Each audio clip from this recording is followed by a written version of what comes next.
Hello and welcome to the Real World Podcast, episode 37, right here on the Real World YouTube channel. My name is Cameron. Thank you so much for joining us, as always, right here on the YouTube channel, where you can get everything you want in the world of movies. We've got reviews, we've got 4K and Blu-ray reviews, we've got top 10 lists like we're doing today, all kinds of stuff. If you're a movie fan, you're sure to get a lot out of the channel. Joining me, as always, is Bert. How you doing, man? Splendid. How are you, Cam? Doing great. Thanks again for joining us. We really appreciate you being here.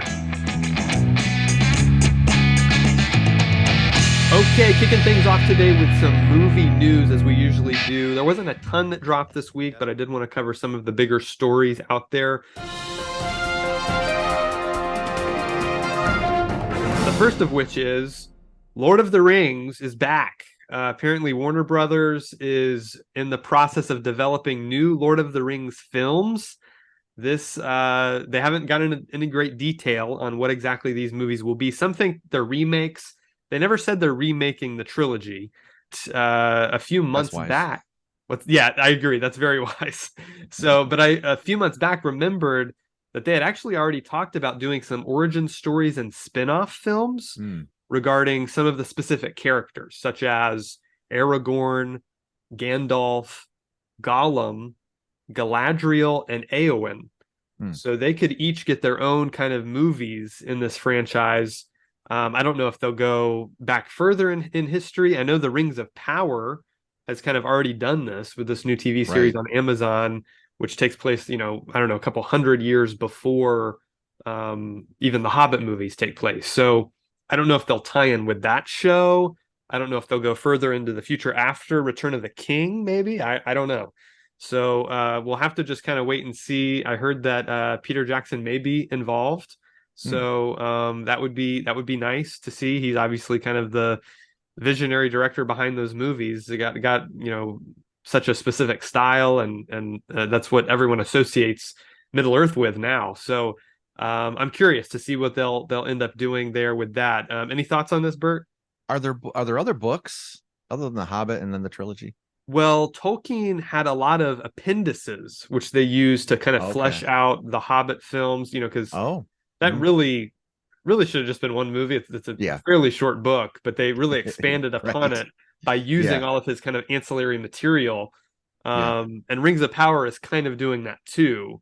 Silmarillion, I think, is what it's called, Hmm. which is kind of like the ancillary material that it's just kind of like appendices, like things he wrote about the world and the Yeah. characters and the culture and all that.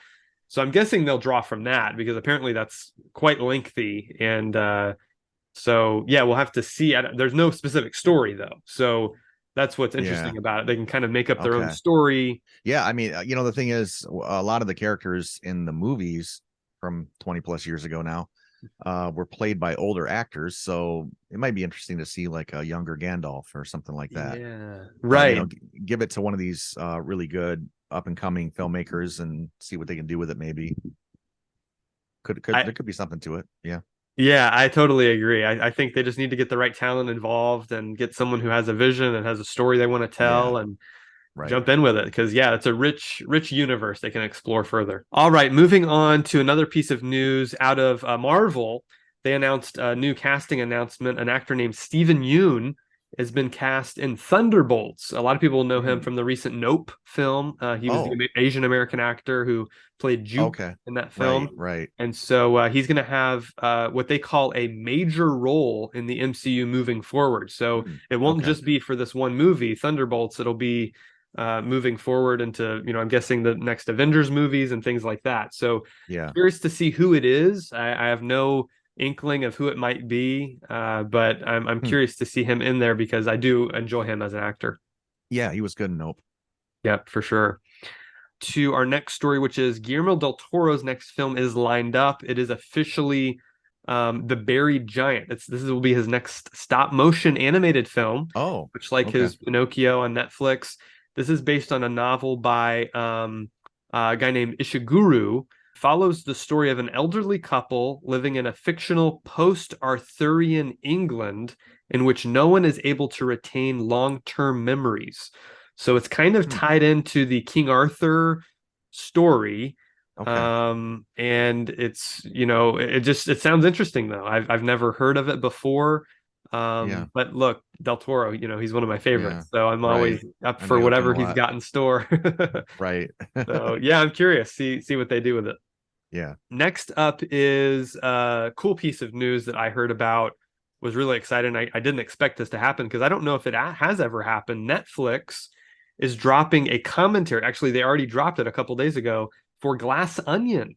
Really? Yes, Ryan Oh, Johnson I like recorded. this. Yeah, that'll be fun to hear Oh, because Ryan Johnson, he's a director I really like. I'm a big fan of this yeah. movie, as I know you are. Hmm. So, yeah, I'm curious to listen to the commentary with that movie now and see what he has to say about it Yeah, because and I'm a huge there's not fan of commentaries.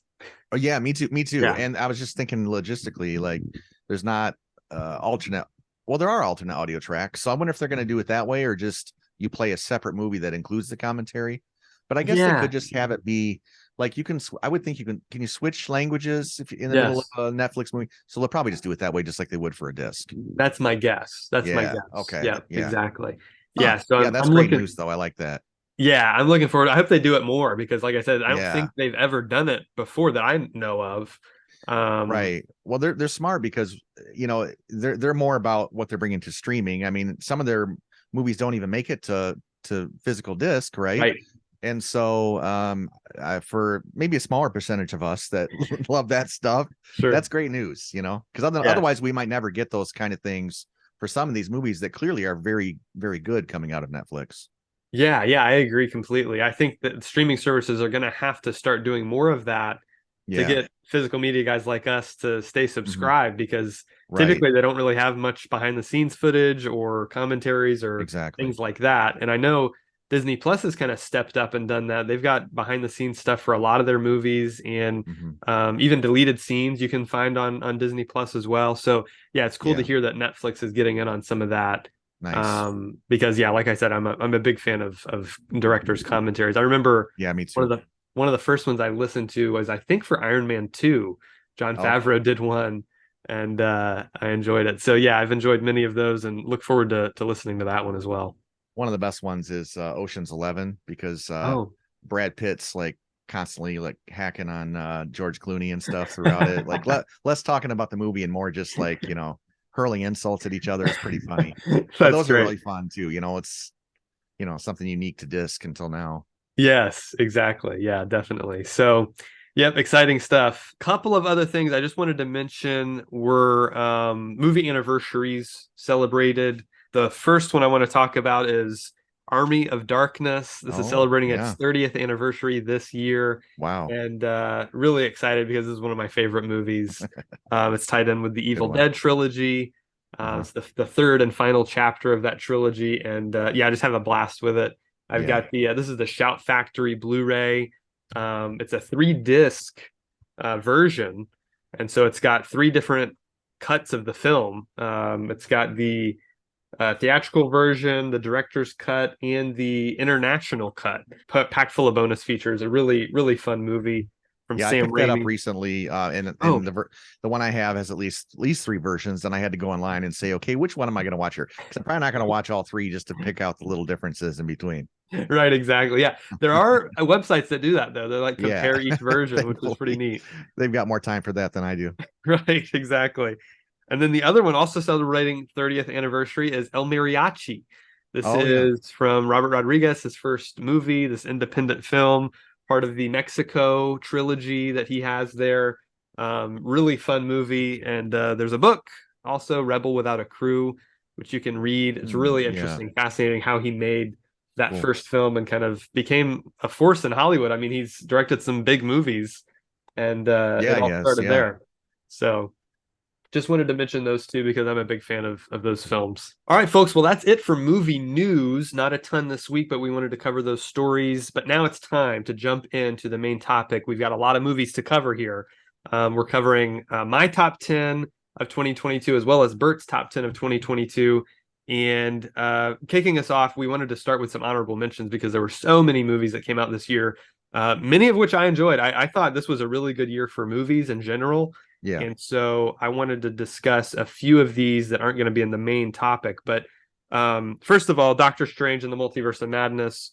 I picked this up on 4K. I'm a big Marvel fan, and this was one of the best. I haven't bought every Phase 4 film yet. I've got all of the first three phases on Blu-ray, but Phase 4, I've been a little more picky about which ones I'm adding to the collection. Yeah. And so this is one that I had to pick up though, because going back to Evil Dead, right? This is Sam Raimi doing like Oh his yeah. horror thing in Marvel, which is so cool to me. Yeah. I thought it was just so well made, very stylish, told a Yes. good story, great characters, great acting. I just really had a blast with this movie. So that was the first one I wanted to mention. The next one was Prey. Unfortunately, this one hasn't come to disc yet. It's a Hulu Mhm. movie, and so I don't own it, or else I would. But it's in the Predator franchise, right? So it's kind of a prequel, if you could call it that, to all the Predator movies that came out, in the 80s, 90s, and um, it was great. I think it really probably is my favorite of them all. The original is hard to beat. I think it's kind of one of those classic 80s action movies, but this one, it just had a lot of heart to it. Great character, great storyline and themes, and it just really was different, which is what I liked about it a Sure. lot. So that one's on there. Also, Glass Onion, which we mentioned earlier in our movie news segment. This is Rian Johnson's latest murder mystery, coming off the heels of Knives Out, which I think was a little better than this one, but I did Oh yeah. enjoy this one quite a bit. And just a great cast of characters, very well written. Yeah. Couldn't guess what was going to happen next. One of those types of Right. movies. So Right. definitely enjoyed that. My Father's Dragon is another one I wanted to mention. Mm. This is an animated film from Cartoon Saloon. They're the company that did the Irish Folklore trilogy. Okay, so Oh. they did these movies that I got this for Christmas. This is a box set of three movies that are just beautifully animated, wonderful 2D hand drawn animation that's Ah, very rare nowadays, and I'm a big fan right. of it. A lot of artistry involved there, and they just tell really great stories, interesting stories. My Father's Dragon is based on a book, which we read with Hmm. our children, and they really enjoyed it, and so we enjoyed the movie as well. So those are the first few I have. Bert, what are some of yours that you wanted to mention? Yeah, one of mine too was Glass Onion, Yeah. and I actually like it a little better than Knives Out. Although Okay. Knives Out has tremendous, the set in the where it's located is just amazing, just like in Glass Right. Onion. Yeah, So they're great sure. at choosing these locations, right? Yes. And I felt like the surprise ending was or not like the reveal. I thought that was a little better in Knives Out, like a little more like whammo kind of Right. than it was in Glass Onion, but still Sure. both very good in that sense as well. Yep. So Yep. yeah, that was great, and I'm sure I'll be watching that more in the future. Yeah. Other one I wanted to throw out there is Jurassic World Dominion. Mm. A lot of people didn't like this, but I thought it was a good sort of combo, throwing in all the everybody now from the past that we like, and include the Right. new gang and all that. And it's not the greatest movie ever made. It's not Sure. the best Jurassic movie by far. Right. It's probably I don't want to say one of the worst, but it's lower on the list. But I just Right. like seeing everybody come together, and I thought there Yeah. was enough there to make it an enjoyable film. I picked it up on 4K, the extended version, which of course fans of the channel would know to pick up that version Right. specifically. So yeah, that I had to mention that one because I really enjoy that one as well. Yes. And then there's a lesser known film that came out last year called Gone in the Night. And Mm. this is a film that I think it might be on Hulu, Okay. but it stars Winona Ryder and Mm. Dermot Mulroney. Those are the two main stars, and it's actually got a similar setup to a film called Barbarian, where in Gone in the Night, this couple shows up at this cabin that they have done like an Airbnb rental for. And so they show up there and someone else is there. And that's all I'll Mm. say. It's nothing Okay. like Barbarian for sure. This is a Okay. much more first of all, it's filmed in the woods. It's not like a horror movie, but it's more of a thriller, and Okay. it's got a lot of beautiful captured scenes, a lot of great Mm. natural lighting, and I Mm. thought the mystery of trying to figure out what's going on was neat. It's got kind of a bananas ending, and I Okay. liked it. So if you get a chance, try to catch that one if you can. Yeah, for sure. Yeah, and then my last honorable mention, I had to mention Megan because this is Right. by no means a top 10 film of the year, but it's one that I'll probably put on maybe more than a lot of them in my top 10, just because Okay. if you're like, hey, have you seen Megan? It's crazy. We got to watch this. Right. It's just a lot of fun. Yeah. I've seen it a couple times now, but it's just so irreverent. It's definitely a horror comedy, you know. Okay. Okay. And at the same time, it does try to have a heart. There's a story about this lady who has to sort of adopt her niece because of tragic circumstances. So it's a tough balance. It doesn't exactly pull it off, but I just really Right. enjoy Megan. I had to mention that one. Okay, great. Excellent. Yeah, I need to see a couple of those, so I'll definitely be putting them on the watch list. A couple more of mine. I just had a few more here. Puss in Boots: The Last Oh, that Wish, is a good one. Yeah. which I was just so surprised by because Yeah. Shrek for me, they lost me after the second one. I thought was Oh, really? I'm not a Yeah. huge fan of the first, Shrek movie. I didn't even see the third or fourth. Gotcha. Didn't see the first Puss in Boots movie either. Oh, that was Um, pretty good. okay, so I need And to go so was back the and watch fourth that one. Shrek.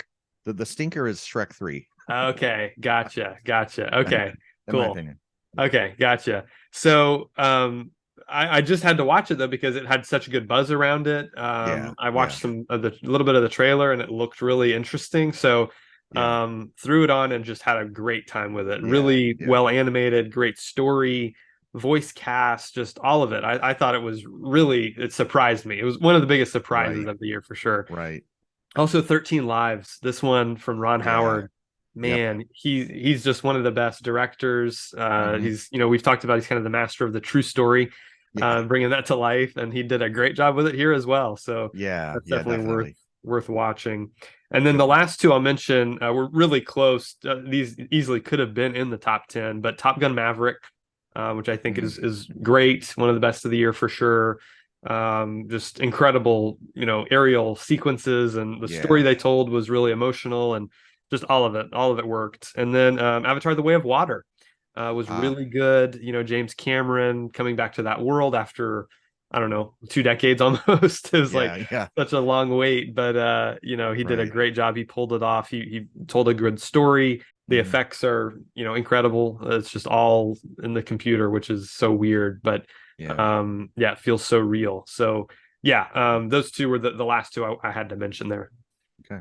All right, folks, we are ready to jump into our top 10. So, Bert, did you want to kick us off or you want me to start it? Yeah, You want to I can start do it? that. Go for it. What's your number Okay. 10? At my number 10, I've got Thor: Love and Thunder. All right. And a lot of people hate this movie.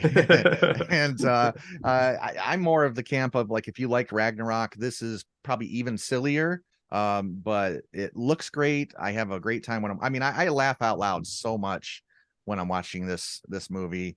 The look to it, it's just very the special effects are really good. The CGI stuff blends really well. The sets, there's some really great larger sets. You got the Guardians of the Galaxy at the beginning of this, but yeah, it's the humor of this film. It's almost like a Mel Brooks spoof of Thor. Right. Is how it kind of plays at times, not entirely. Right. But unlike Mel Brooks has never really had this really big budget machine behind it to give Sure. it like great special effects, because it's got effects that are as good as pretty much anything Marvel puts out there. Sure.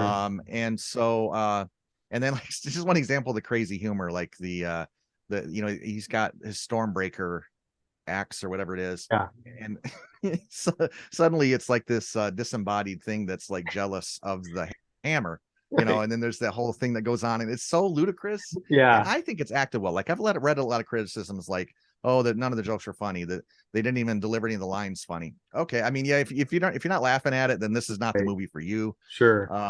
And yeah, definitely the scenes at the beginning with Christian Bale, and actually pretty much every scene he's in, it all of a sudden becomes kind of a different movie. Right. And to Right. Christian Bale's credit, he thinks he's in a different, he probably thinks that there's a different production going on. They're like, Didn't read the whole script. yeah, don't tell Christian, but this is a comedy, but he's going to be awesome in it anyway.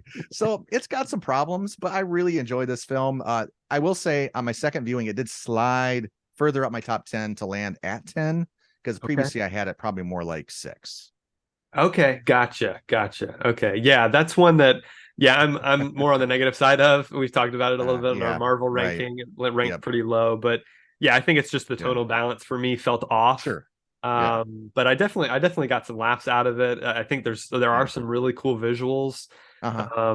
And so yeah. I'm glad you had it in there though. All right, we're going to my number 10, which is The Menu.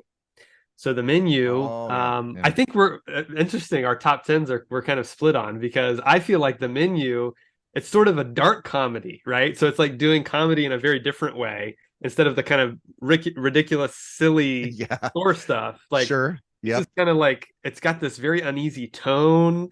It's Hmm. sort of like it's weird. You don't really know if you should laugh at certain moments or not. Right. You Right. know, it's kind of one of those. It's very unique film. I thought it was so well written. I was on the edge of my seat the whole time, didn't know what was going to Uh, happen next. One of those kind of films. It's kind of got this slow burn pace to it. You know, it's not super fast paced, but the acting I think is wonderful. Anya Taylor-Joy, one of my favorite younger actresses, Nicholas Hoult, my doppelganger, as some people say. right. He's great in it. And then Ray Fiennes, who's always just great. So I just really enjoyed the cast. It's a pretty simple movie as far as it's pretty much Right. one location.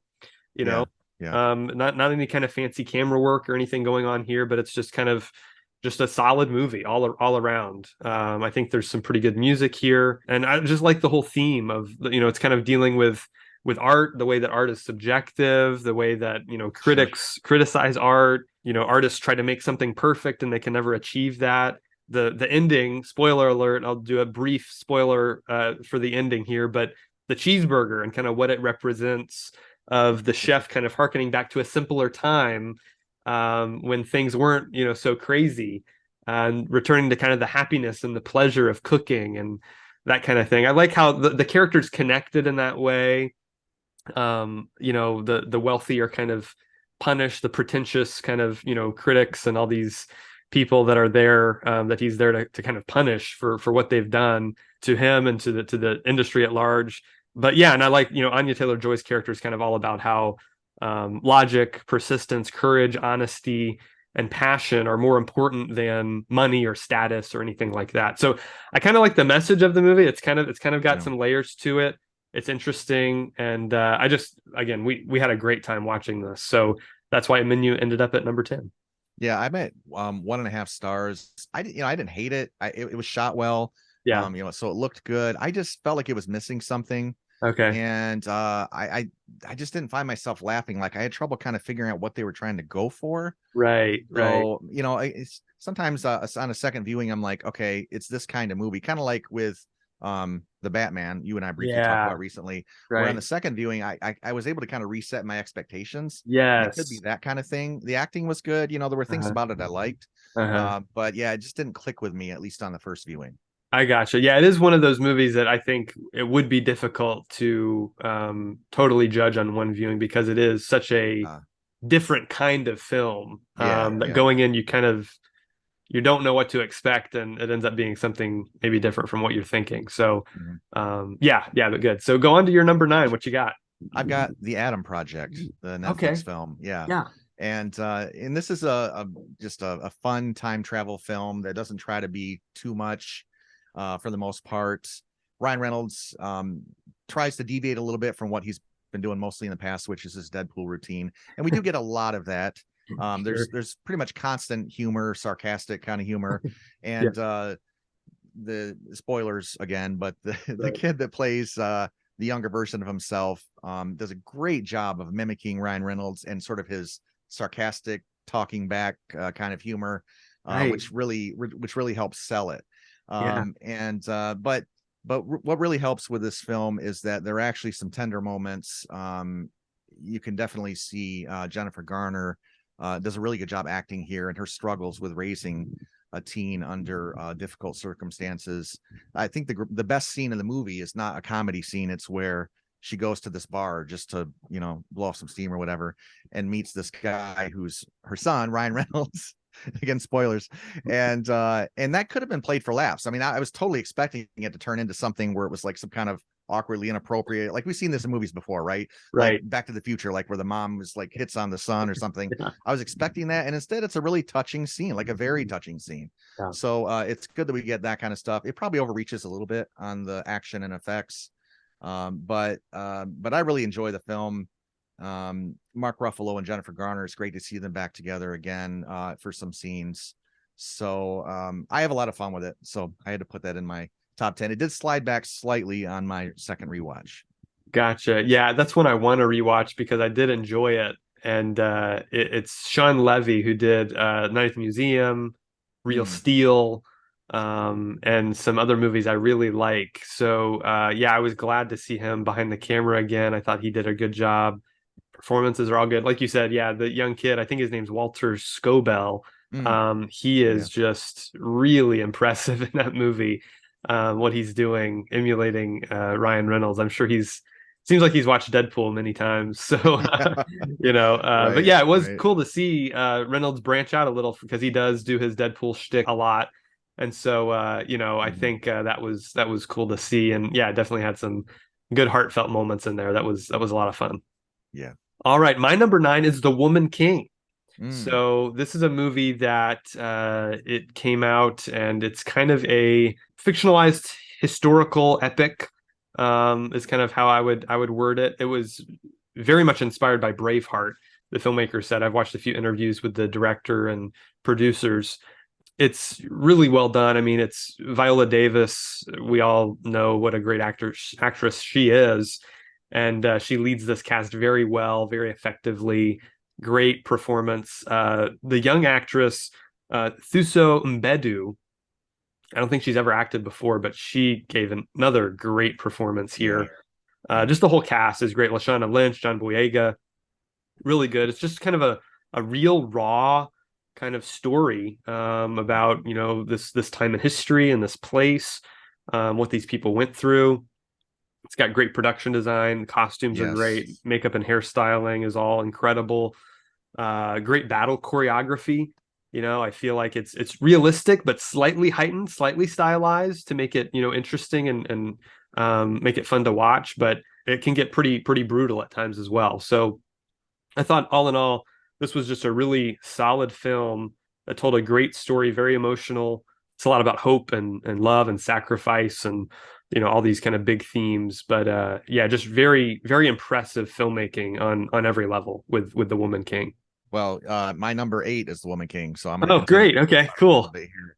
Yeah. Yeah, you said pretty much everything I was going to capture. This film, almost in every category of how you evaluate a film, does great. Whether it's the look of it, the acting. This is a great cast here. Yeah. The wardrobe, the direction, Yeah. the editing too. Hmm. It's just, I just everything about it is just on point. Yeah. Throughout. So, and the story obviously is very effective.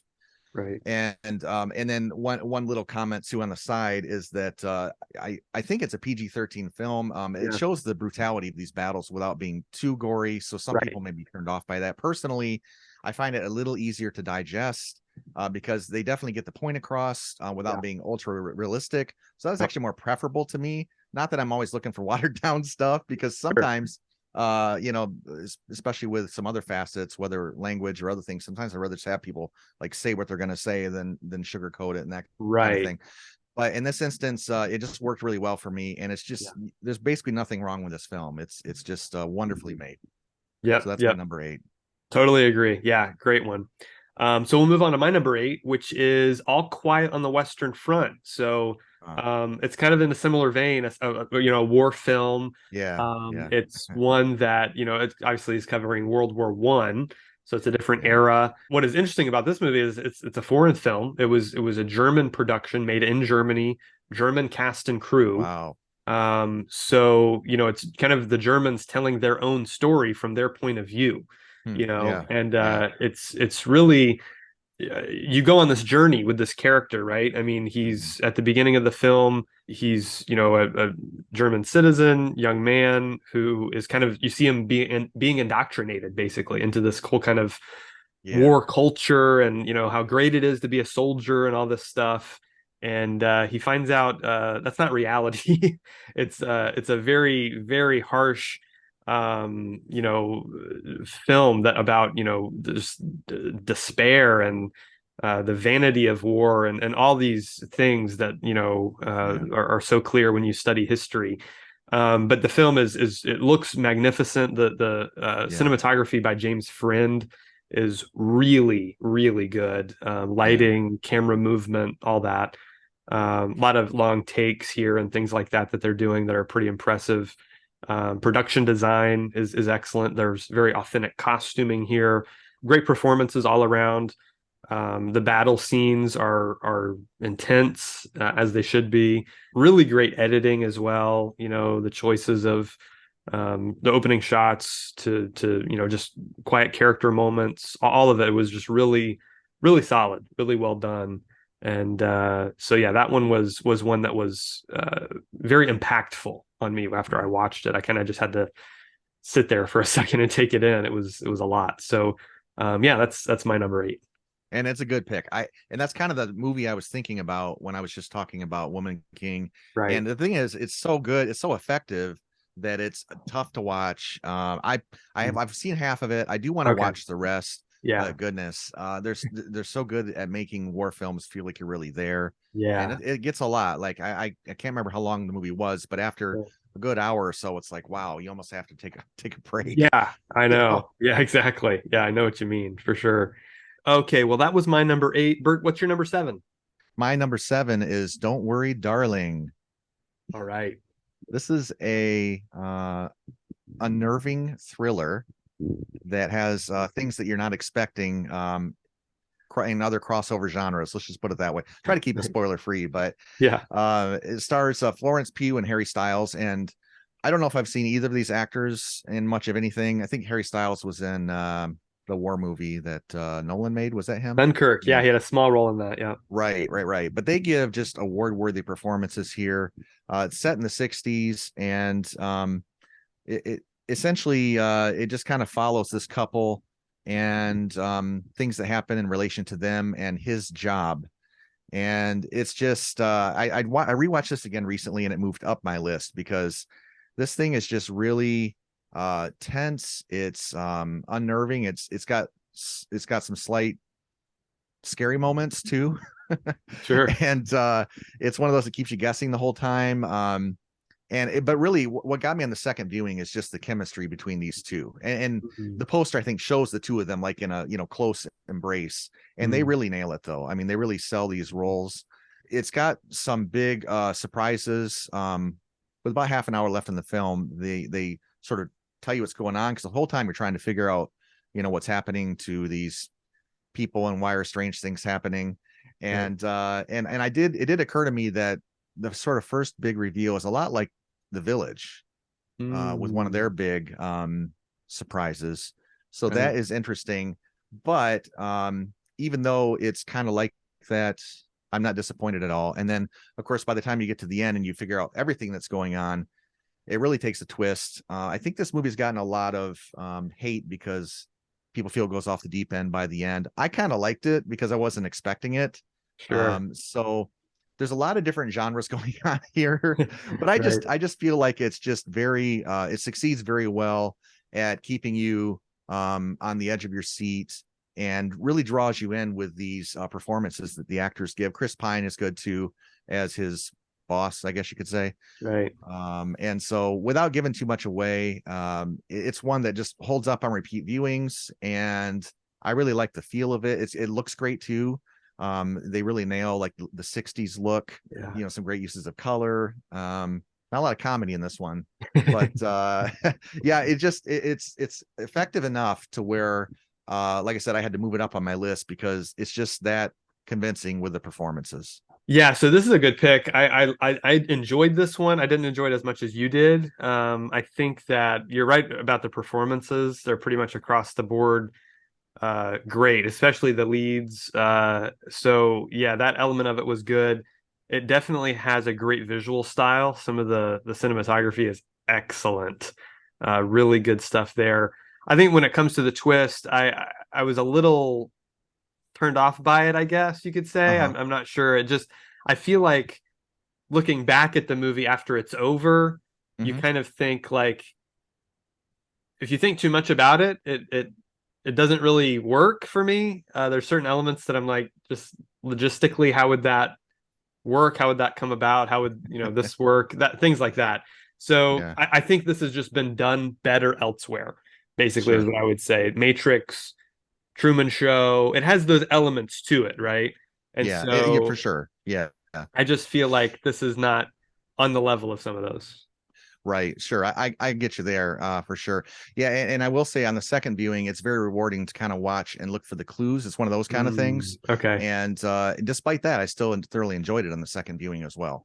Okay, great. All right, so moving on to my number seven, which is The Banshees of Inisherin. This is a movie which is Martin McDonough's kind of next film. He's a director I like a lot. Three Billboards Outside Ebbing, Missouri was one of his. He Hmm. did Seven Psychopaths, as well as In Bruges. And this reteams McDonough with his In Bruges stars Colin Farrell and Brendan Gleeson, two actors I'm a huge fan of, both of those guys. And I just think McDonough's writing is very clever. It's very naturalistic dialogue, yet it has kind of a poetry to it in a Hmm. way. It's kind of a quirky movie. It's another sort of, you could call it a dark comedy in some ways, I think. It's about the central conflict between these two characters who are best friends, and one of them ends up saying, he doesn't want to hang out with the other one anymore, and all the drama that unfolds from there. So it's a pretty simple, kind of mundane story in a way, but I think there's some depth and layers to it. It's sort of a commentary on the Irish Civil War, which is going on in the Oh, background of the film. They mention it a true. couple Yeah. times. And it's really kind of about that. It's kind of about loneliness and friendship and all these kind of interesting themes that they're playing with. Ben Davis is the cinematographer. Really good work here. He's done several movies I've liked in the past, including Eternals, Avengers: Age of Ultron, Guardians of the Galaxy. Pretty talented cinematographer. There's just beautiful locations, all shot in Ireland, Yeah. and some just beautiful scenery there.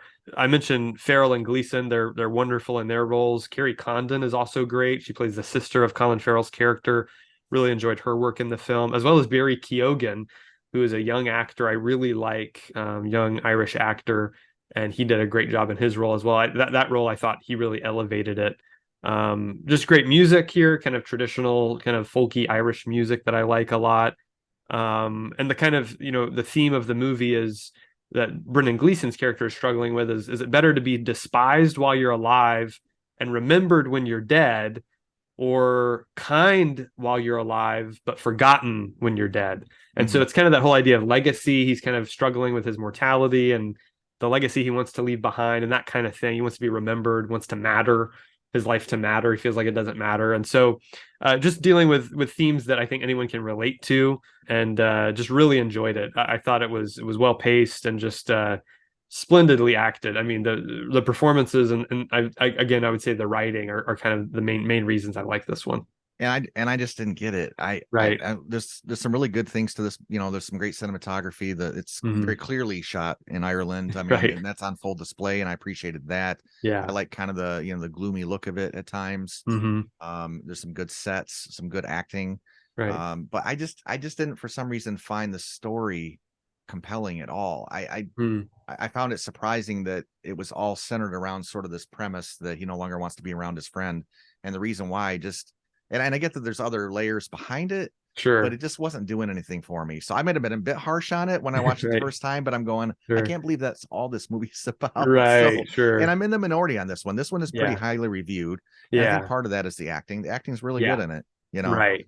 Right. But though I did find some redeeming qualities to it. I didn't hate it. Sure. I just Right. didn't find it nearly as convincing as you did on this one. Gotcha. Gotcha. All right. Well, what is you're on your six now, right? Six. Yep. Yeah. What you got? Okay, for number six, I've got one of your honorable mentions, Top Gun Maverick. Nice. I'm finding too that there's obviously a lot of nostalgia going on Mm. here, and that's one of the things that makes it the best. But it's one that carries over beyond the decade it was in. There's people that are much younger than me that didn't watch Top Gun back when it came out. I was a little too young to see it when it came out too. I mean, I probably Mm. could have sought it out, but so it's just one of those that it's such good storytelling and so well acted. at its base that it's for everybody, you know. And then on top of that, the aerial scenes, you know, that you mentioned. And I don't know where the special effects begin and the real stuff ends. Right. It's seamless. It looks like Tom Cruise is actually flying the planes, even though I think he's a passenger. Right. And he's such a great actor. I mean, we dedicated a whole podcast to Sir Tom Cruise. Yeah. This has just got a little bit of everything. It's got the comedy, it's got Right. the nostalgia of Goose's son being Yeah. the guy, the way it plays out in the last or last half hour of the movie, at least, when they're going on that final run, and the Right. way the events unfold are just sort of perfectly spread apart so that it just strings you along that entire time with your heart, where you're like, Yeah. you know, you got a kind of a pit in your stomach, and Right. you know, Right. that kind of thing. So it's just so well made. The music's great. It looks Yeah. great. It's just a very polished film as well. I like everything about it. This is obviously Mhm. one that was really widely accepted. Yeah.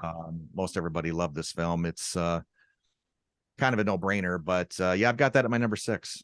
Yeah, yeah, this one was so close to making it in my top 10, and I'm glad we Yeah. get to talk about it more here because, yeah, it's very, very well made. Just on, like you said, on every level. The director Joseph Kosinski is a guy I really like. He did Oh Oblivion, yeah.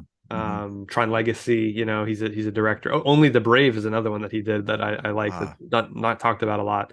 But right. yeah, very, very good work. All the actors do a great job. Miles Teller, one of my favorite, Yes. you know, younger actors that's working today. He's Uh-huh. excellent in this. And yeah, just the excitement of those aerial sequences Yeah. mixed with Yeah. that great score by Zimmer, all of it just adds up to make a really effective film. And the fact that they got Val Kilmer back Yeah. was another element that was really, I know, was important to Tom Cruise and to the audience as well. I think that makes that film so much more authentic and relatable and relevant. So yeah, I'm glad you included it. And I'm glad you brought up Val Kilmer. Yeah. You know, he can't really talk. Obviously, there's that documentary that he that came out where, I mean, clearly he's no longer really able to talk much at all Right. without the use of a talk box or something Yeah. like that. And Hmm. so the way they handled that was really just terrific. I mean, everybody, Hmm. you know, was glad he was there, and Yeah. the scene was handled that way. He could have been a rival or someone that didn't like him and was, you Yeah. know, it was just handled, I think, how everybody wanted it to be. Yes. And those aerial scenes, though, remind you of a roller coaster. Remind me of like a roller coaster, where you feel like Right. you're gripping your seat, Yeah. because that's how effective the camera work is and the edits. Sure. Yep. It's an achievement. Definitely. Definitely agree. Yeah, it was one of those few sequels that was worth the wait. We waited a Yeah, long time for it, and right. it And lived up to the should have hype. been terrible, but Yeah. it was not. Yeah. Exactly. Exactly. I agree. Great. Well, we're on to my number 6 now, and that is The Northman. It's the third film by this director, Robert Eggers, who has kind of burst onto the scene with his movies The Witch and The Lighthouse, which are very kind of unique types of movies that aren't, you know, they're just very kind of out there and bizarre and strange. And this is, he called it you know, it's his biggest budget movie. And he said it's the closest to a big budget Hollywood blockbuster he'll ever get, you know, because his sensibilities are so bizarre and weird. Uh, So I think this is probably his best movie that he's made of the three. It's all about revenge. It's kind of this revenge saga that we go on. It feels like this kind of mythological epic in a way. It's, you know, yeah. kind of Viking Hamlet, if you will. There's a lot of elements of Shakespeare's Hamlet in there, sort of like an adult version of Lion King in many ways. Mm, It's got just such great attention to detail. The authenticity is there. Every yeah. element, the Yeah. costumes, production design, locations, they shot it all in Ireland Right. and Iceland. They shot some in Wow. Iceland as well. And it's just, it fires on all cylinders with the action sequences, just brutal. I mean, they really get into they don't shy away from showing the barbaric Right. lifestyle that Right. these people lived. So hard to watch in certain sequences for sure. But Yeah. magnificent score. I think the music here is so sort of can be ethereal at moments. It can be Hmm. really like tribal at other moments. There's a lot going on there with the music. The cast is great. I mean, Alexander Skarsgård, one of the best working actors, one of the best acting families out there. Yeah. Anya Taylor-Joy again shows up here Right, and does a right. great job with her somewhat limited role. Klaus Bang plays the villain, and he does a great job. We've got Nicole Kidman here in a very unique role for her. Yeah. Ethan Hawke shows up as well. I thought he did a great job with his part. Wasn't expecting to see him in that. And then Willem Dafoe, he always kind of steals the show, even though again he's not in this movie very long, but he's got a very very unique scene that's Yeah, pretty memorable. But right. yeah, I just feel like this movie, it has a lot of sort of reverence for the culture it's talking about, yet it critiques that culture very poignantly, and it's just got real vision behind it. I feel like Eggers had such a specific story he wanted to tell with this film. It's very focused in on Amleth. He's the main character. He's going after his uncle, and I will spoil. I'm going to talk a little bit about the ending, so I'll kind of do a little spoiler alert here. But it basically, the whole movie is kind of about this cycle of violence that this family is going through. And Amaleth, when he kills his uncle, Fjolnir, he kills his uncle's family, his new family that he's made for himself after he's already killed his this character's father at the beginning of the film. And so he's kind of continuing that cycle of violence, but the ending of the movie is he finds love with this woman and starts this new family, and ends up going over to this volcano, this epic moment in this volcano, this duel these two have, and that kind of ends this cycle of violence that he knows is just going to keep continuing if he lets it go on. So it's just really a well-told story, a kind of full circle story. It doesn't need a sequel, it doesn't need a prequel. It's just like one of these self-contained films that I feel like are getting more rare nowadays, but it is just very effective, and striking imagery that's just stayed with me more than most of these movies, honestly. You better get ready. There might be Revenge of the Northmen coming next. The sequel. Right, he comes back as a if it, ghost or something. if it does well, yeah. No, I like the film. It is really barbaric. Yeah, It is awfully weird at times. it is. I guess as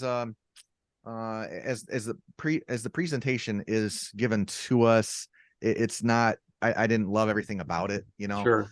but it nails so many things. Mm. It's very good. It's got to start with no one knows like the history. There's not a book, right, as far as that Right. goes. Yes. So there were some challenges, and I think it did stumble a little bit trying to Mm. sort of lay everything out and give it to us all in one movie. Okay. But overall, very enjoyable and nails so Yeah. many aspects of production. I did like it. Yeah. Yeah, great. I'm gonna be ordering that one soon on Yeah. 4K because yeah, I've got to see that again. All right, we're moving on to your number 5, Bert. What you got? Gray Man is All my number right. 5. Okay. What a great spy thriller and comedy this thing is. It's a film that looks fantastic. Starts off with this scene in, I don't know, Tokyo or something, and it's so colorful, and the camera angles are just incredibly inventive. Sure. And this film, these drone shots are becoming very common, Right. and this one really uses them to good effect. Like the directors are already on that. Like they're using these drones to create shots that, for number one, you can never do with a helicopter. Right. And number two, they're just getting into places and angles that are just absolutely impossible to capture without a drone. Right. And this film exploits that to fun effect. Right. Ryan Gosling he's basically Ethan Hunt without the comedy. Right. Because there's a lot more comedy going on in this movie, but Ethan Hunt doesn't crack a joke much, is what I was trying to say. Right. Sure. So it's a lot funnier than that.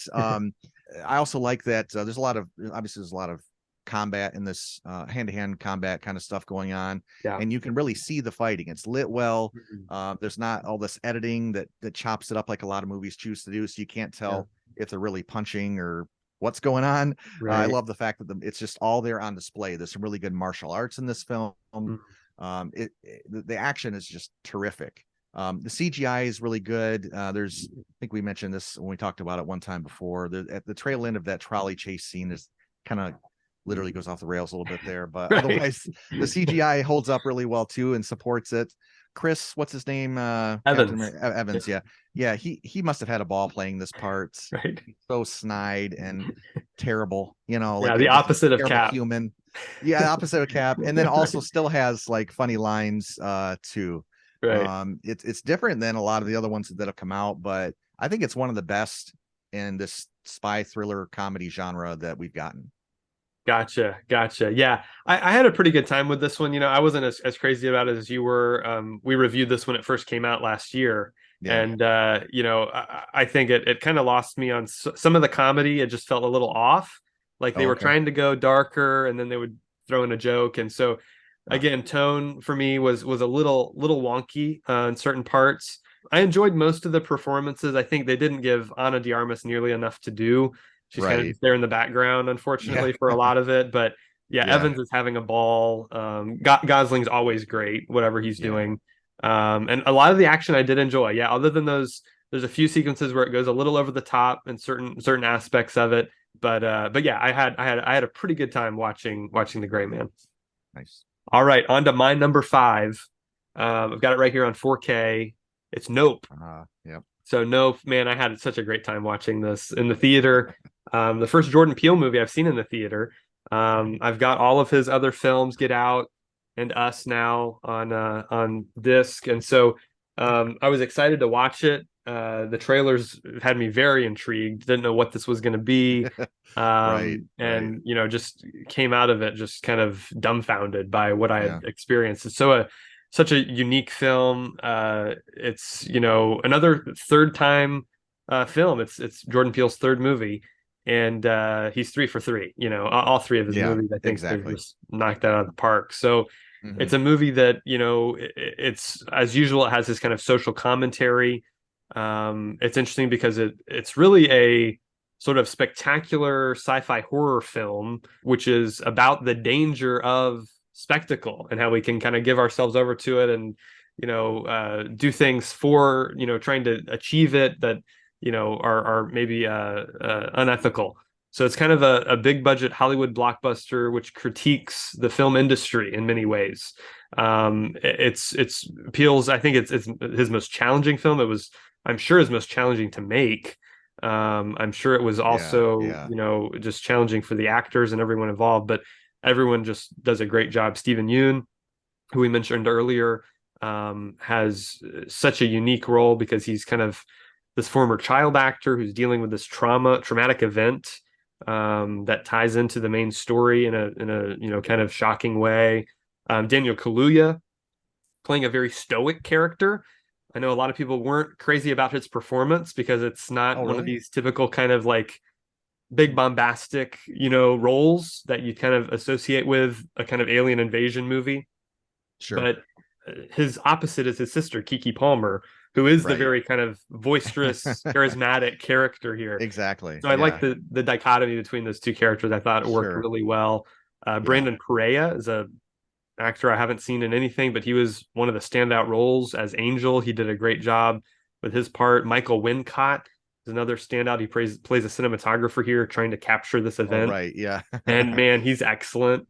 Yeah. Of course, Yeah. Keith David shows up briefly as well. So just a wonderful cast. You talk about seamless effects work. I mean, I feel like Uh-huh. this is one of those that just blends everything they're doing on Right. set or on location. They shot it all on location, doing the location stuff with bringing in the UFO and all the other Yeah. things Yeah. going on around them. It's just like I just was in it. It never took me out of Yeah. the movie, which Right. is Right. impressive, and that's the goal, obviously. So Uh-huh. this one did that so well, very well edited. There's several flashbacks throughout the film, and they incorporate those seamlessly as well. Very clear, easy to follow. Hoyte van Hoytema is the director of photography here.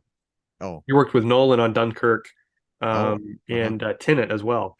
So very talented DP. He shot, I think, almost all of it in IMAX. I know the 4K actually has the IMAX sequences. The black bars go away, so we get that full aspect Oh, ratio, nice. which is really really nice. I really Yeah. appreciate that when they do that on the Blu-ray. Also, a great use of sound here. The sound is so Yeah. unique. The soundscape and the kind of it's very immersive. The music is very well done. They also know when to drop out the sound. There's several sequences with no sound at all Mm. that I think is very effective. So Yeah. just very smart choices that they made throughout the filmmaking that just made this such a memorable experience that I've had, I've watched it 3 times now, and it seems to get better every time I watch it. So yeah, that had to make the list. So that's in my top 5. That's Nope.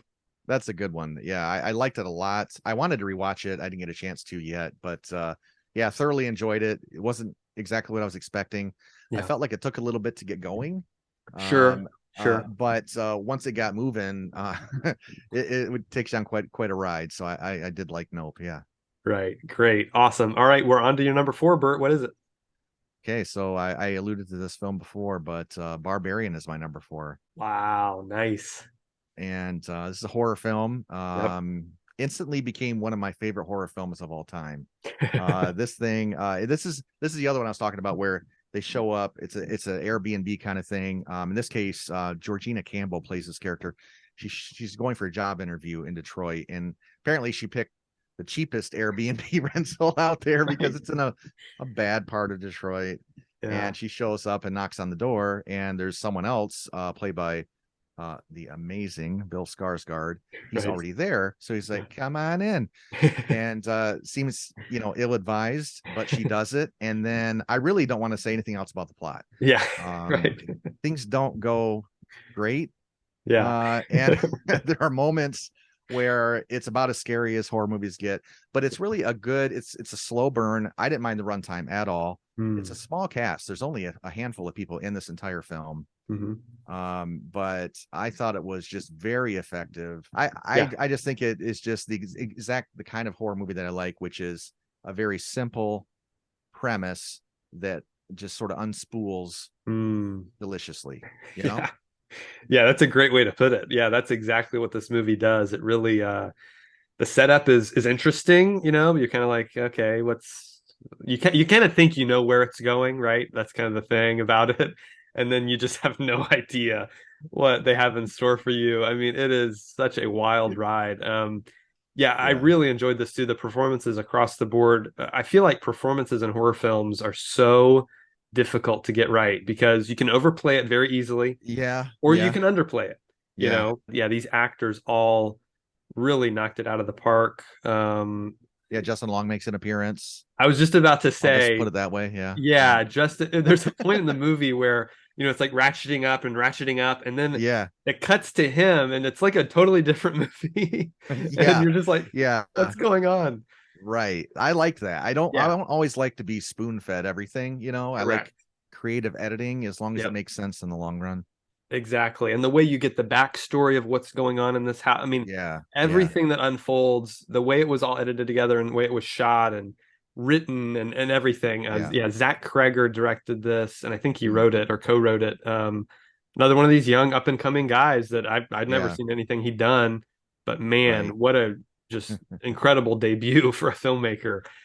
Can't wait to see what he does next. And I think he signed a deal recently with, can't remember if it was Warner Brothers or somebody, but they signed some big deal where he's going to make several movies for them. And so, well deserved. Can't wait to see what he does next. All right. My number 4 is Guillermo del Toro's Pinocchio. So this is the latest from this visionary filmmaker I'm obsessed with. It's based on the book, obviously, but the original Pinocchio is one of my favorite animated movies ever. I've watched it numerous times throughout my life, the Disney film.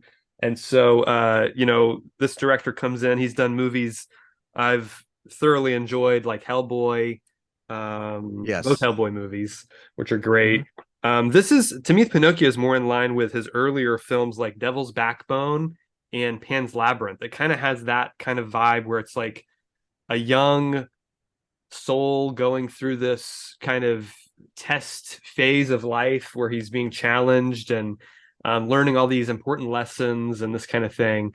And it's just it's so different from any version. I mean, Pinocchio is one of those public domain characters, right? So he's been in tons of movies throughout the years, live action, animated, all kinds of different films all across the world. People have been making movies about this character because it's such a strong, relatable story. But his vision is so singular. It's such a reimagining right, of this classic tale that feels different.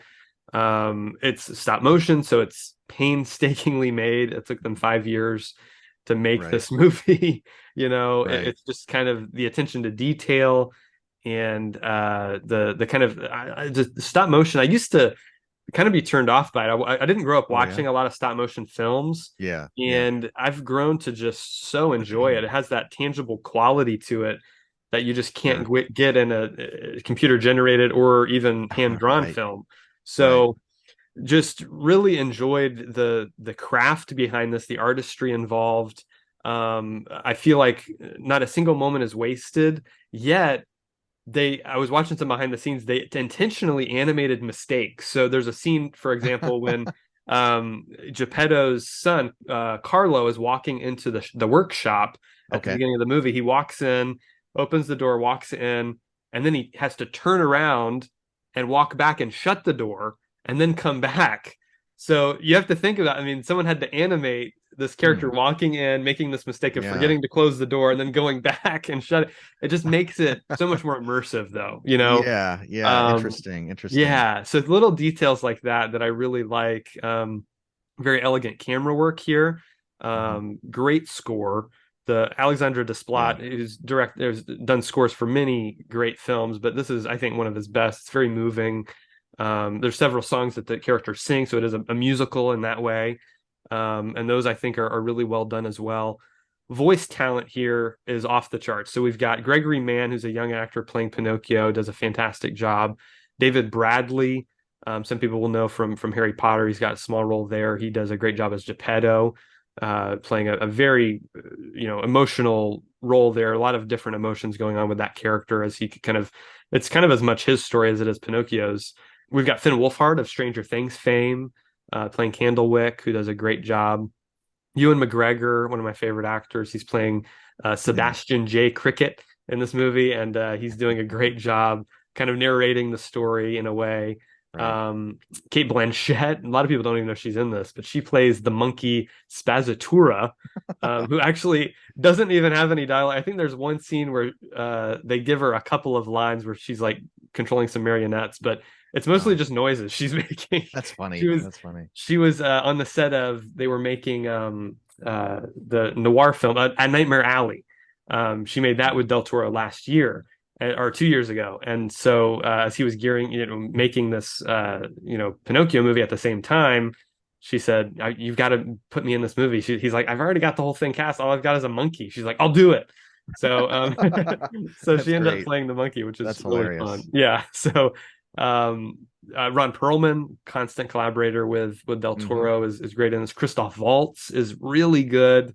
Another great actor I like. Tim Blake Yeah. Nelson, Tilda Swinton, John Turturro. They all play roles in this movie. So just all star cast. They all do such a wonderful job portraying those roles. I find this a fascinating film. I find it again emotional and moving and impactful all the way from the opening scene. I love that we get more backstory on Geppetto than we've ever had in any film version that I've seen, at least. That really tied us in with him and what he's going through, all the way up till the final moments, and we get to go kind of further into Pinocchio's journey than we've ever seen before in a movie. And I just think it's all very very well done. It's one of those movies that this year I had to give it the full 5-star treatment because it made me feel Wow. something, and it just technically was quite an achievement. So yeah, that's my number four. Yeah, that's a good pick. I think just the time it takes to nail the technical aspects of this and the artistry that goes into it. And Right. I just can't imagine, what that must involve. Yeah. I used to watch like a lot of Wallace and Gromit back in the Oh, day, sure. that Yeah. stop motion stuff. So Hmm. I can Hmm. definitely appreciate that. So Right. yeah, a lot of work. He is a very talented guy, Hmm. Del Toro. Yeah, for sure. Okay, so that was my four. Bert, what's your number three? Number three is Fall, Okay. which came out in fall, I think, Right. ironically. It has nothing to do with fall, the season. But this Right. film is it's just a fun suspense film. It's about two girls played by Grace Curry and Virginia Gardner. I didn't know them previously. They decide to perhaps foolishly climb this 2,000-foot tower and then something happens that kind of gets them stuck up there, and they have to figure out what to do so that they don't fall. Hence the movie. And Right. I just have so much fun with this. This is pretty much the exact kind of film that I love. It's like a really odd situation, and then Mhm. you have to see how the characters can get out of it and how Mhm. they can extend that to a 90-minute film, entertain you and all that. And Right. I just think this it's just done wonderfully in pretty much every aspect. I've read some criticisms about this film. Some people don't like the acting. Some people think the ending's stupid. Some people, I mean, there's like a thing that she does to charge her cell phone during the movie. It's kind of ludicrous.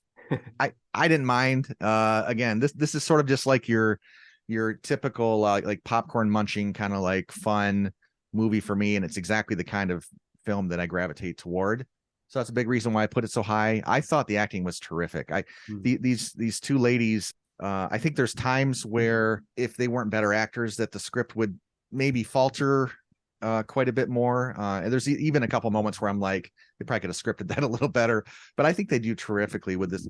They're expected to show a range of emotions, perform a lot of physical stunts. I watched some of the behind the scenes for this. They actually built a 100-foot tower so that they could get up off the ground and film and have some perspective without any special effects.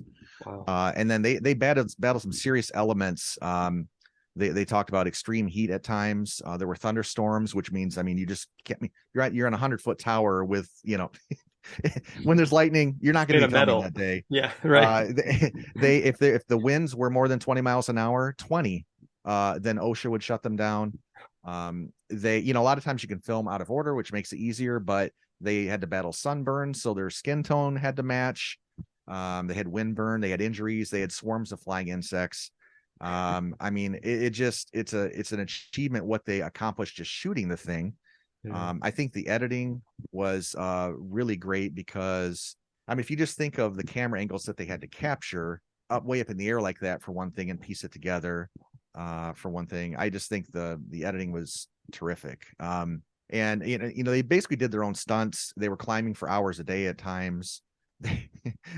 One of the best special effects was the digital replacement of swear words because they wanted to get this film to PG-13, and I guess they use the F word a lot, and so throughout the whole production they were saying this and that.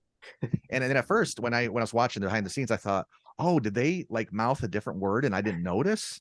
Because I will probably catch that a lot of the time, but Right. no, they digitally changed their mouth during those words and turned it into a more acceptable word. Yeah.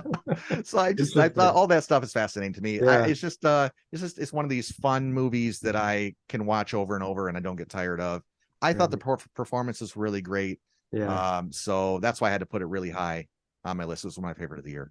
Gotcha. Yeah, I did end up watching this, and I wasn't quite as high on it as you. I think you mentioned a lot of the criticisms I had with it. Mm, I wouldn't say the performances. I would say the writing, like you said, mm. is one of the weaker parts of just the lead actress. I think she's wonderful, and her part is very well written. She's got this kind of emotional grounding in the story and the reason she's doing this and all that. The Yeah, friend I felt was very annoying. But I could see again, that. Yeah. yeah, no fault of the actress. I think she was fine, Sure. but the way it was written was kind of a little grating at times. But it's funny you mentioned the dialogue because I did notice one instance stood out Oh, to me as, oh, she oh, didn't say that. really? Oh, Yeah, okay. there So was they didn't one, cover it up well enough. or yeah, or might have been a cut. They cut Yeah, somewhere, and it just felt like okay, that her mouth interesting. wasn't moving the right. But that's interesting that you brought that up. But I'm glad you brought up all this technical stuff because a lot of it I didn't even think about honestly. And so it is pretty impressive what they were able to do.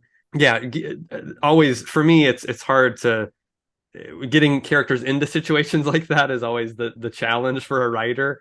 And I don't Yeah. think they fully pulled that off, but once we're in it, I was pretty in it and very much on the edge of my seat. A lot of those scenes, I mean, very very tense moments throughout that film. I thought a Right. little bit of Right. it got a little out of hand at certain moments, but I did enjoy watching the vast majority of it. And Good.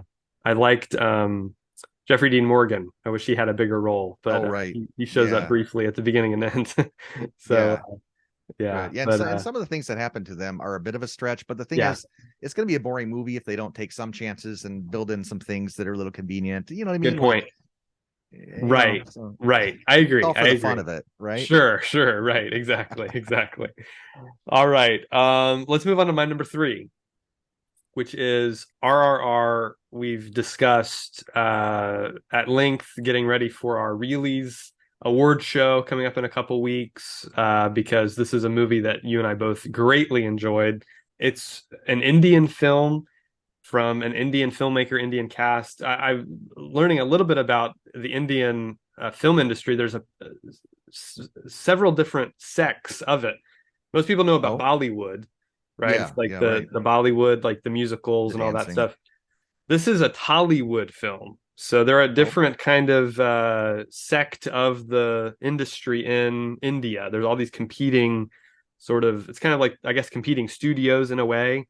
But this is a okay. separate from Bollywood. It's got Bollywood influence, but it's, obviously this is kind of a big epic sort of action film. It is based in history. It's a fictionalized version of Indian history. The two Hmm. main characters are real people, but they never actually met. So it Oh, kind of really? takes certain liberties with like if Interesting. these guys had met, maybe this could have happened or that kind of thing. Yeah. But the whole like English colonialism, all that's real part of Indian history, and so it's kind of a Okay. mishmash of different things that they're kind of mixing together here. Very well done. Look, this is kind of otherworldly in the way they're putting this together. It's a fantastical kind of over the top extravagant production. I Hmm. mean, they're really taking everything to another level. Just jaw-dropping visuals, such a great central relationship. The acting is really good. So much about this I enjoy. Really, there's nothing about it I don't like. I mean, every moment I'm captivated by what's happening on screen because it's always something new and interesting and exciting. Or, even there's kind of a romantic subplot that I think works really well. I think the villains are great. The costumes, the hair and makeup. I mean, literally every element of it. I think it's just so well done. So really big fan of RRR. It's a story of friendship. It's a story of conflict and reconciliation, revolution. I mean, all these kind of Hmm. topics are covered and all Right. very effective. Big music, big dance sequences we get in this that are just tons of fun to watch. So yeah, I just had a blast with it. I didn't know what to expect really. I'd heard buzz on it and heard, you've got to watch this new movie. It's on Netflix. And so I just turned it on and was just kind of blown away. So, and everyone I've talked to that has watched it has felt the same way. So it's one of these kind of like universal experiences that people are having. That it's one of those foreign films that breaks down barriers. I feel like Uh-huh. in an interesting way that a lot of foreign films don't. So Yeah. yeah, very very impressed with Yeah. RRR. I can't wait to have another 3 hours where I can turn it on and enjoy it. Nice. So we're on to your number two. Hey, and my number two is Black Adam. All right. Another film that was much maligned though. Oh, you own it. Okay, you own Yeah, it. I bought it. Okay, yeah. Good, good, good. Yeah, this is a film that I avoided because I didn't quite have the chance to go to see it at the theater, but I could eventually sought it out. I thought it was going to be pretty bad. Hmm. There's a few DC films that I just felt are just kind of bad, Yeah. and this didn't. It had the preview looked like it had the makings of something pretty bad, but then it ended up far exceeding my expectations. I mean, stupid fun action scenes here, Right. astounding visuals, Yeah. mostly CGI, but in a time when every action movie has CGI, it's hard to make something that really stands out, and this one really did for me. Right. Just yeah. And then they go to a lot of different places. There's a lot of different locales where they do the filming. Which I really appreciated. You've got The Rock here finally playing a little bit of a different character. Right. Um, and some other superheroes that were quite a lot of fun. I didn't know any of them. I don't read comics, so it was all new to me. Right. Um, in this film, we get to see quite a bit of Black Adam, obviously in action, and it's kind of like what I feel that a modern Superman film could have.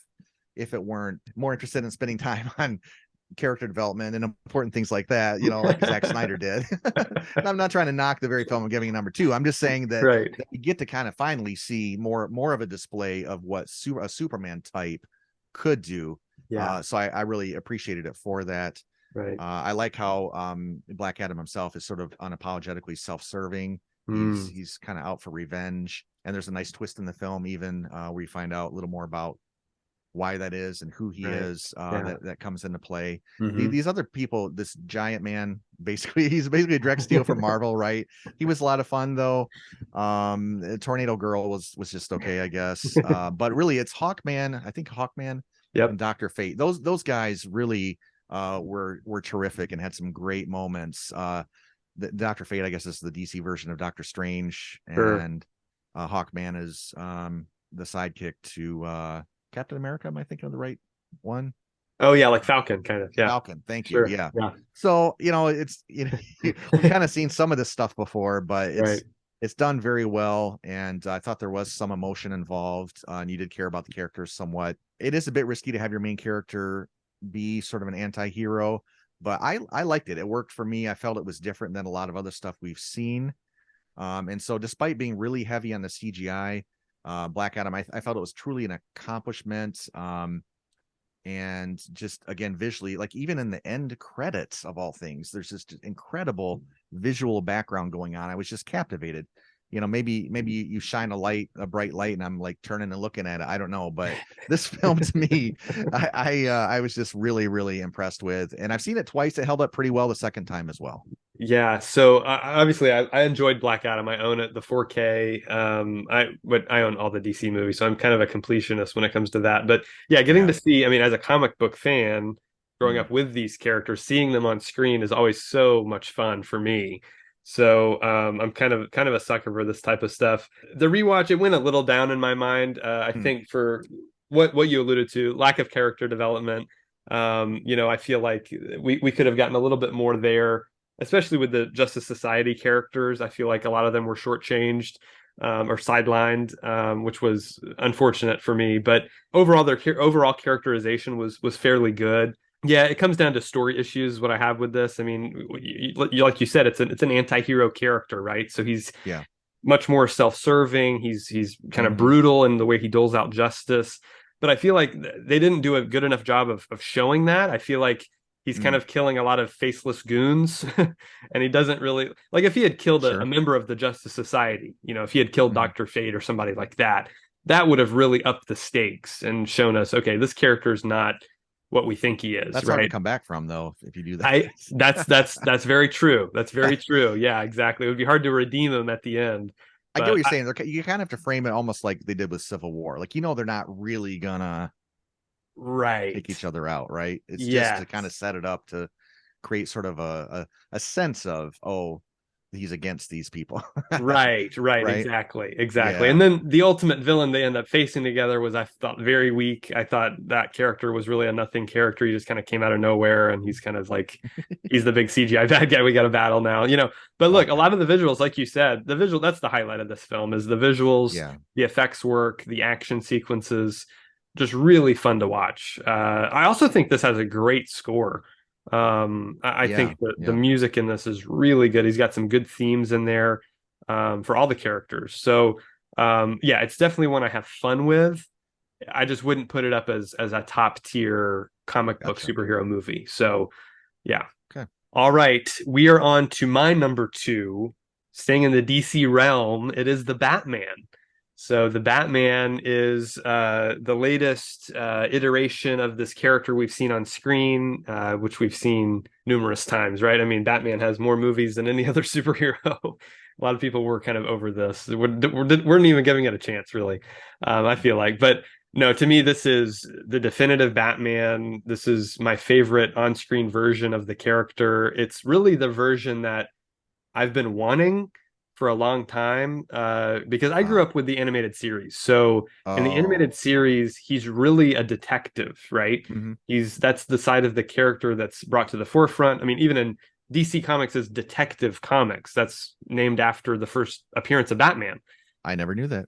Yeah, that's what DC stands for, is Detective Comics. So that was the history of this character is steeped in his kind of murder mystery, problem solving skills, all that kind of stuff. So he's a crime fighter who, tracks down criminals through his deduction reasoning and his utility belt of, forensic, tools and things like that. So this movie, better than any, I think, showed us that side of the character. It's really sure. a murder mystery film. That's really what the genre is, kind of a noir, style film. It's Batman in his second year of crime fighting. So we don't get an origin story here. It's not, we don't get Probably a the good crime thing. alley sequence and all that, which we've seen, Yeah, ad nauseum at this point. But sure. I was glad they skipped over that. That was very smart. And just, you Mhm. you throw him with Batman, in his second year of fighting crime in Gotham City. It's Gotham to me is more of a character here than ever before. I feel like this is Gotham. It's not, as much as I like Nolan's movies, it's just Chicago, right? Yeah, yeah, So yeah. here I feel like, he set up a city that felt unique and felt like it was its own place, a different place. I feel like it's the most personal Batman movie because it's really him dealing with his grief, is going through, he's still mourning the loss of his parents. He's working through his anger a lot in this movie. It's really a story of vengeance. He calls himself Vengeance several times throughout this movie, as do other characters. So that's clearly a theme he's dealing with. And, ultimately the end of the movie, I think it tells such a great story because it's really him putting aside his personal want of vengeance and being this, force of revenge on the criminals, and he ends up becoming the symbol of hope, this kind of hero that the city really needs in order to move forward. And so I just felt like the writing here, Matt Reeves' script is wonderful. All the Mhm. dialogue, the whole murder mystery plot is very well thought out. I think the performances are wonderful. I mean, Robert Pattinson, he had a lot to overcome. People were like, "Oh, the Twilight guy, come on." It's like he got a lot of flack when he was cast, but I feel like he totally pulled it off. I mean, he to me is delivers such a nuanced, it's a quieter performance. Literally, he's whispering a lot in the movie. Yeah, It's a lot of, he's in the costume a lot, so he's got the cowl on throughout most of the movie. There's only a few scenes right. where he's Bruce Wayne in his kind of civilian dress, or at his penthouse or whatever. But the design of the bat suit I thought was great, and it allowed him to really act under there. Supporting cast: Andy Serkis, always great. He's great Mhm. as Alfred here. Has a real emotional connection with Bruce, and Zoe Kravitz as Catwoman, I felt was a very compelling character as well. Colin Farrell disappears into the Penguin role. I mean, it's really Yeah, an yeah. incredible feat of both acting and makeup and those coming together. The cinematography here too, I have to mention because I was shocked it didn't get a nomination at the Oscars. Oh Greg wow. Fraser, who's been working on movies for several years now, he did the Mandalorian series. He's done several other things. I just think it's such a unique look because it's not your typical superhero, looking movie. You really harken back to 70s crime thrillers like French Connection. They mentioned as a reference, and they used anamorphic lenses, even though they used digital cameras. So you kind of have these old dirty lenses that they're using, and it just has such a great style, great lighting, and great use of shadows and things, which is what Batman's all about, right? I mean, he's the Dark Knight, right? That's kind of Yeah. the whole point of the character, is that he uses the darkness and the shadows to his advantage. And they did that again, I think, better here than they ever have before. So again, it's one of these things where a lot of people are like, "Oh, another Batman. How can you keep doing this character?" But there's so many different facets to him because he's been around for 70 years, 80 years almost now. And so they just found another way in that people hadn't tried before. And for me, it just worked because it was kind of the one I'd kind of been waiting for. I like pretty much all the other Batman movies, but this one, I just think everything's on another level. Michael Giacchino's score, I feel it's very well done. It really sets a mood and a tone very well. They also use the soundtrack very well. Nirvana's "Something in the Way," and there's thematic continuity. I feel like it's such a personal movie too, from the cinematography standpoint, because there are a lot of POV shots, that they're doing here. You're with a character a lot, and you'll switch focus to another character. It's not typically have a lot of characters going on at one time, lot of storylines at one time. You're really just following Batman's story, and other people kind of come into it. So I feel like we kind of got to experience what it's like to be Batman in this movie better than ever before as well. So yeah, it's just a movie that I've seen more than any other film on this list. I'm watching it right now for the 8th time since it came out. So I saw it, I think, 3 times in theaters, and then Wow. since I got the 4K, I've seen it, at least 5 or 6 other times. So yeah, just a movie that I really, really enjoyed. They also employed great use of effects. I feel like the effects are seamless. The use of the volume set, which is a new technology that they've invented recently, they made great use of that as well. So yeah, the Batman had to be in here, and it made number 2. Nice. And we've talked a little bit about this. I was dismayed when I watched it the first time. I pretty Right. much flat out didn't like it, but mostly because I was thinking, why do we need this Batman? I Right. didn't have any history with the comics or anything, and Right. I'm thinking, why isn't he like Affleck? Why isn't he like Bale? What's going Right. on? Sure. Need more action. So I'm glad that I did pick it up on 4K Awesome. and had a much better experience. I actually do like the film. Yeah. I still have some issues with the casting, the music a little bit, Uh, but you make total valid points on. I mean, yeah. it gets so many things right, and Right. in general, I really do like when a filmmaker can take their vision, even if it's something that we're very familiar with, and make it into something completely different.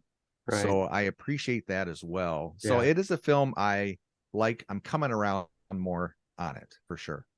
Awesome. Good to hear. Maybe the by the time you get to the 8th watch like me, you'll be a big fan. Perhaps, yeah. All right. Well, folks, we're here at the end already. Bert, give us your number 1 film of 2022.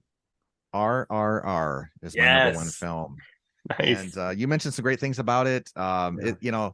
What a this movie came out of nowhere. I Yeah. don't really watch foreign films, Right. and so but everybody was saying this one is so good. I'm Mm. sure you included, so I'm glad that I went there because what a crazy amazing time this thing is. It's got something in every genre and just big helpings of all of it, Yeah. right? Right. In our Yeah. runtime. Crazy fun action and stunts. Mm. There's romance, there's comedy, there's dance numbers that are just insanely good. I mean, stuff like you probably see in the Bollywood productions, Sure. but just not stuff that just the average person or even dancer could necessarily pull off. Just some Yeah. really insanely good stuff with the Right. dancing and catchy songs. This is Yeah. a soundtrack that I've played in the house, and we're like, well, you can't really sing to it because the words are foreign words, but you definitely can Right. hum to it. Sure. So it's got a great score. Yeah. And then there's heavy drama here. There's some Mm. really intense scenes of loss. There's some Yeah. disturbing imagery. Right. But there's multiple scenes in the film where you just go, wow. There are times where you could pause the film and make it a painting, like Yeah. numerous Right. different times. Yes. And that's just the choice. And there's a few films in this top 10 you could do that, but the choice of the director where they could just set up the shot and roll, or they could make it really creative, bring in all kinds of interesting color. Yeah. And this film though has that in spades. I feel like Mhm. there's giant sets. There's apparently thousands of, I mean, at least hundreds of extras plus CGI extras, but Right. this is a massive epic undertaking, really. Yeah. And I wonder how long it is before Ram Charan and NT Rama, I can't even say their names really, end up as American stars. They need to change their Yeah. name. Maybe they probably Right. shouldn't say that. But Right. otherwise, and I will say that, I nominated this film for numerous release, so we'll find out if any of those took is it next week coming up here or the week after? The week after next. After, Yeah. yeah. I can't really explain this movie to people, but I encourage everyone to see it. It's just an extravaganza in every way. Yeah. Yeah. I think you explained it pretty well because, like you said, it has something for everyone. So if Yeah. you like romantic comedies, it's got something for you. If you like big action movies, it's got something for you. If you like musicals, there you go. So Yeah. yeah, everyone needs to watch this because I really do think it is a movie that has, like I said, something for everybody to enjoy. and it's so different from the movies we have over here. I couldn't compare it to anything, you know. Right. Right. So yeah, it's very different, but yet it has again, it's a very accessible film, It's you yeah, it's know. on Netflix. There's no excuse not to watch it. And I'm here to say for the people that are like foreign film, I've never Yeah. watching, but no, you should definitely just at least try this one because Yes. there's some scenes in the first 20 minutes you'll be like, whoa, where did this movie come from? That's what I was Exactly. saying to myself throughout the entire film. So Right. 100%. Totally agree. Awesome. Okay. Well, my number one film, The Fablemans. So The Fablemans is the latest film from Mr. Steven Spielberg, my favorite director of all time. I own most of his 36 films now, and this one was recently added to the collection. It's the story of his life. It's a semi-autobiographical movie about young Steven Spielberg. The character's name is Sammy Fableman, but he's a stand-in for Steven Spielberg, and really kind of is just about his experiences growing up with his parents, his sisters, his extended family members, his love of cinema, and all of it. It kind of goes through and shows us the hows and whys of Spielberg and his career, and why he became a director, why he made the kind of films he made, why he told those types of stories. It really recontextualizes his entire filmography in a very interesting way. That if you look back at some of his movies, you go, okay, yeah, I can see why he made that movie, why it's about this, why he focused on this element of the story. And just very fascinating movie for me as a fan of his. Anyone who knows movies knows Spielberg, right? He's one of the most popular directors ever. So I think anyone who has even seen one or two of his movies can get a kick out of this and really find it interesting. It's really one of the best movies about the power of cinema and what it does to people and how it affects our lives, the kind of imagery that stays with us, that kind of thing. The movie starts off with him seeing his first movie in theaters, which was The Greatest Show on Earth, and how he kind of becomes obsessed with this big train wreck that happens in that movie. That kind of ignites his passion for film moving forward, and it never leaves him. It's also about, very much about family. That's really at the center of this, is his family life. It's not really so much about his professional life. That's really not even included in this movie. It's really all about his younger years growing up. His relationship with his parents is obviously central, but it's kind of about the struggle between family and art, and to balance those things.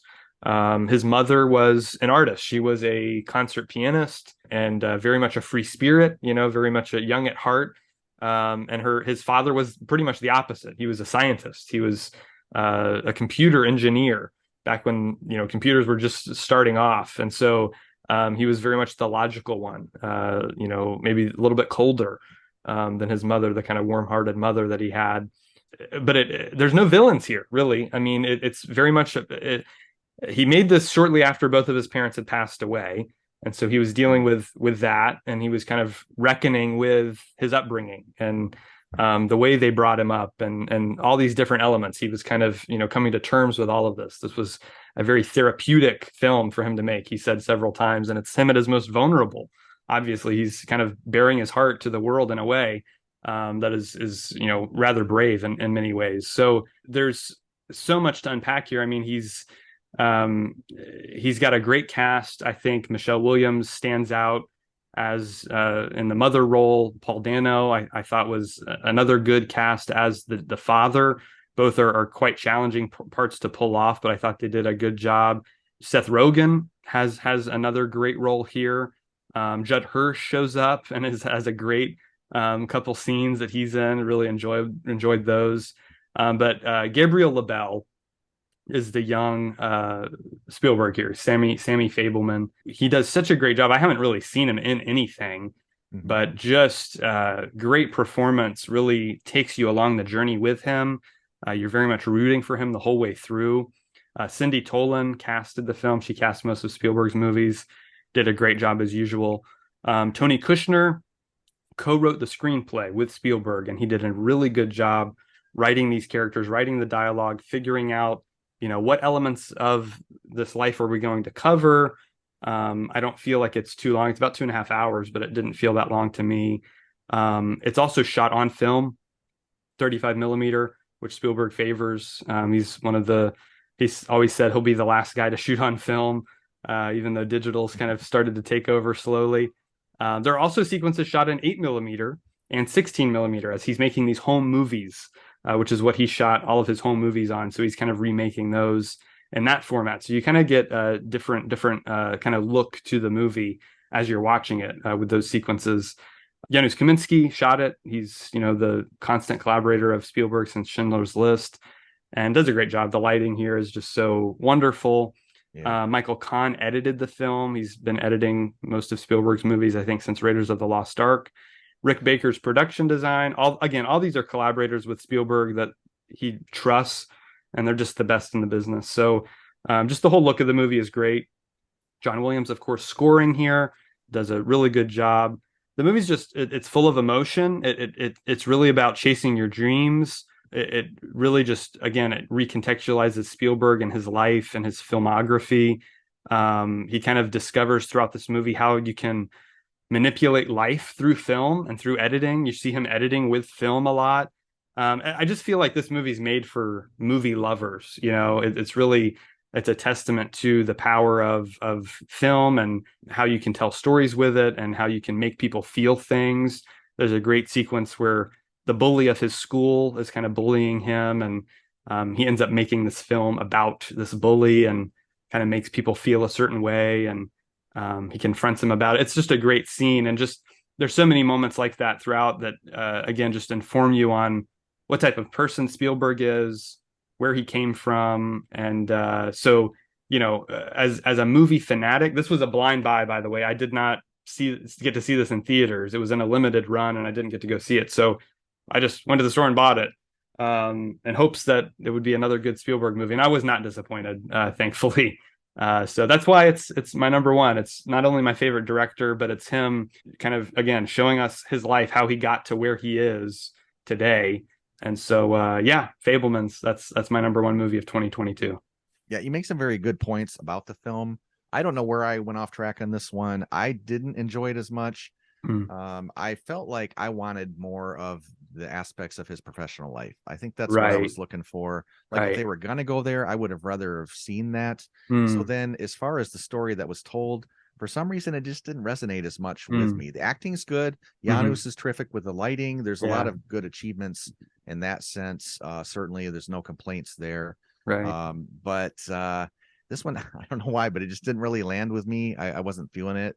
Maybe if I watch it again, I'll appreciate it better. But there's definitely some good, a lot of great aspects to it, the way it was made and whatnot.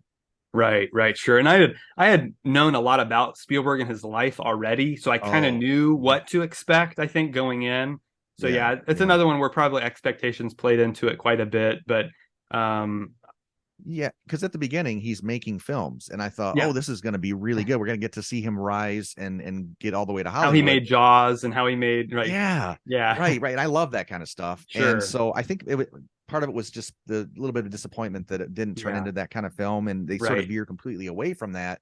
Yeah, and about the parents, and that was fairly interesting. But I think that was the reason was it just didn't go the direction I was wanting it to go at that moment. Sure. So, but not a bad film, but just not what I was expecting. Gotcha. Yep. So yeah, I thoroughly enjoyed that one. The 4K, it looks and sounds great. It's got a great couple behind the scenes featurettes as well, which are well worth checking out. I've got a review of the 4K on the channel right now if you want to check that out. But that will do it for us on this episode 37 of the Real World Podcast, our top 10 films of 2022.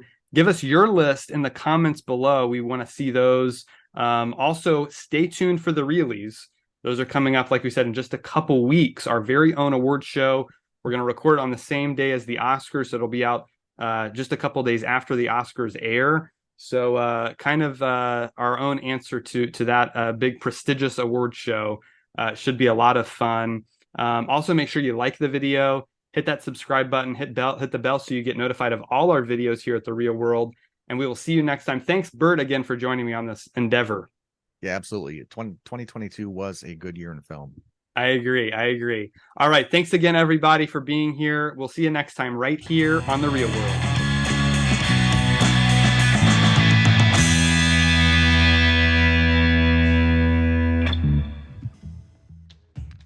Great. Sometimes I feel bad when I say things that aren't like, solid things about a film that you clearly love. But I mean, Oh, no, you want that's my honest fine. opinion, right? Absolutely. That's the whole thing. There were a few on your list Yeah. I didn't care for either. I think that's good to Right. have two Right. viewpoints on certain Sure. things, and other than just Yeah. agreeing on everything. Well, if that we would be agreed kind of every boring. time, it would be boring. Yeah. Right. Exactly.